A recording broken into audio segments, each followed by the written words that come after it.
ఇక వర్షిని దుకాణంలో ఉమ్మంటి సామాన్ తెమ్మంటి ఇక తెచ్చిందే ఇక ఇంట్లో పెట్టుకో. తెచ్చినావాదయ్యా? తెల్లబడ్డానికి సబ్బు తెమ్మన్నా తెచ్చినావా? మాకు తెచ్చిన దాని ఉన్నది చూసుకో.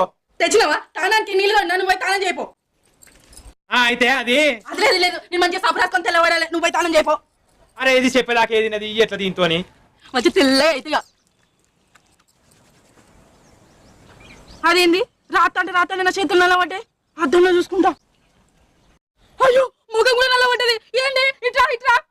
ఏంది తానానికి తయారైతున్నా ఏంది? నీ తానం పాడబడ నా ముఖం మీద గిట్లయింది సబ్బు రాస్తే. నీ ముఖం గట్లయిందా? అది లాట్రూమ్ కడిగేది పెట్టుకోవచ్చు నువ్వు సబ్బు. దాని లాట్రూమ్ కడిగే సబ్బు ఒకటి తెచ్చినా, నువ్వు తెల్లబడ్డానికి ఒకటి తెచ్చినా. లాట్రూమ్ కడిగే సబ్బు నా ముఖానికి పెట్టుకున్నా, ఇప్పుడు ఏం చేయాలి? నేను చెప్పేదాకా అవుతానవా? దానిలో 2 రకాల సబ్బులు ఉన్నాయని చెప్తాను అనుకున్నా, అంతా రై ఉరుకుతుంది. ఎందుకే నీకు ఇంత ఎగిరాం? ఇక 2 నెలలు 3 నెలలు ఉంటుంది కావచ్చు, అట్టే ఉంటుంది, అది కలర్ పోదిగా. వచ్చిని చెప్పేదాకా వినకపోతే రయ్య పోయి రాసుకుంటే ఇప్పుడు 2 నెలల దాకా పోదా? పోదు రోజు తానం చెప్తా రోజుకి ఇంత పోతుంది అంతే.